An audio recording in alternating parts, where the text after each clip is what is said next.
Itu rumah udah ya, Pak Stephen. Sekarang Islam akankah bersatu melawan Israel? Saya percayanya seperti ini. Israel akan menerima, Israel akan diperangi jika dia dalam keadaan damai sejahtera. Dia akan diperangi oleh banyak negara gitu ya. Makanya di Alkitab tertulis hanya 10 negara yang akan stand by Israel, berdiri, stand with Israel. Akan hanya ada 10 negara yang berdiri bersama Israel di akhir zaman. Nah, itulah yang kita akan lihat nanti ke depan. Tetapi apakah negara-negara Islam akan bersatu melawan Israel? Tidak semua. Paling, dan itu juga belum tentu negara Islam, karena bisa jadi misalnya kayak yang ikut misalnya Rusia. Nah, Rusia itu kan bukan Islam, seperti itu. Tetapi saat ini menurut saya sih, saya mendengar dari pengajaran dari Christian for Israel International dikatakan begini ya Pak, namanya Pak siapa?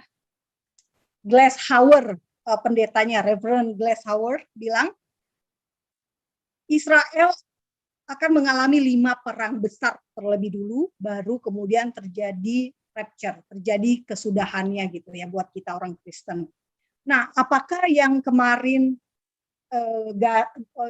Israel vs Hamas 2009-2014 itu adalah termasuk dalam 5 perang besar ini? Ataukah dimulai hitungannya dari Arab Israel 1948, Arab Israel 1967, baru kemudian yang Yom Kippur tahun 1973, lalu kemudian ada perang lagi. Jadi yang tadi itu tidak termasuk ya Bapak Ibu yang skala kecil, karena ya itu hanya lokal, bukan perang global seperti itu negara-negara. Kalau menurut saya Islam akan bersatu, tidak, karena pasti akan ada negara yang seperti kayak Rusia yang akan mencegah supaya tidak terjadi perang di hari-hari ini. Tapi nanti ketika orang Kristen sudah rapture, orang Kristen sudah, ini pengajaran yang saya percayai ya Bapak Ibu, jadi kalau ada yang berbeda doktrin yang tidak percaya rapture ya mohon maaf, ini yang saya percayai bahwa kita akan rapture, maka yang ketinggalan adalah orang Israel dan orang yang tidak percaya Yesus. Karena itulah terjadi baru yang namanya khilafah. Khilafah itulah yang akan memerangi Israel. Karena apa? Karena nggak ada lagi orang-orang yang akan membela berdiri bersama Israel. Kalau sekarang Bapak tanya apakah Islam akan bersatu melawan Israel, menurut saya tidak. Kenapa tidak? Karena memang ini hanya eskalasi yang diinginkan oleh si Iran. Iran ingin memulai bentrok, tetapi belum sampai pada perang global. Apakah bisa memicu perang global? Untuk saat ini belum, tetapi tanda-tandanya bisa jadi ke arah sana. Bisa jadi ke arah perang tersebut gitu ya. Tetapi ya harapannya sih tidak ya Bapak Ibu. Tetapi Israel juga bersiap, cadangan-cadangan IDF-nya sudah dipanggil, bahkan di Amerika orang-orang Yahudi Amerika sudah bersiap pula gitu ya untuk menjadi tentara lone soldier, tentara di luar tentara yang bukan warga negara Israel kan boleh tuh berjuang menjadi IDF. Nah itu mereka diberikan kesempatan bersiap-siap untuk menjadi lone soldier. Nah saya berharap ini tidak gara-gara saya ngomong kayak gini langsung orang-orang yang dari Indonesia ya langsung ingin berjihad gitu ya di Israel. Enggak ya Bapak Ibu, enggak perlu kayak gitu. Israel nggak perlu juga nolongin Hamas, nggak perlu juga bantuin jihad. Karena apa? Ya si Hamas ini udah punya semua sumber dayanya sendiri kok. Dan juga punya kemampuan yang mungkin kita nggak tahu ya saat ini bagaimana persiapan mereka untuk memang memerangi Israel. Tetapi yang saya yakin dan percaya bahwa kalau ditanya Islam bersatu itu tidak, menurut saya belum saatnya bersatu. Tetapi apakah eskalasinya meningkat? Iya, eskalasinya akan meningkat. Dan kenapa alat perang disimpan di rumah sakit, kata Pak Endro. Nah itu dia Pak pertanyaannya, kenapa Hamas tega menyimpan peralatan yang jelas-jelas rudal gitu ya. Nah Israel selalu targetnya itu mendeteksinya tuh presisi sekali. Jadi ngebayang nggak sih Pak kalau misalnya saking presisinya ya makanya kan Israel itu kan bisa seperti ini ya tadi ya targetnya.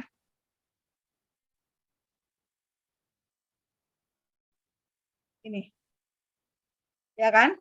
Ini yang tahun 2014. Dia hanya mau menargetkan ini loh. Gitu, saking presisinya.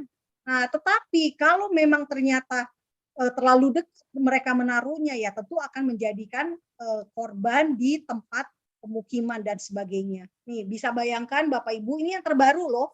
Hari ini tanggal 15 Mei rilis yang dikeluarkan oleh IDF. Nah, Bapak Ibu kalau mau mencari informasi, saya ingatkan sekali lagi, carilah dari IDF ya. Ini, Bapak Ibu bayangkan, sekali 60 meter. Nah, ngebayangkan mereka meledakkan di sini yang kena, tetapi beritanya di Indonesia nyampainya Israel ngerudal TK, Israel ngerudal masjid. Padahal mereka sendiri yang membangun dengan sengaja di dekat situ. Nah, kenapa Indonesia diseret-seret? Tadi kan pertanyaannya, ini ya, si Hamas minta supaya Indonesia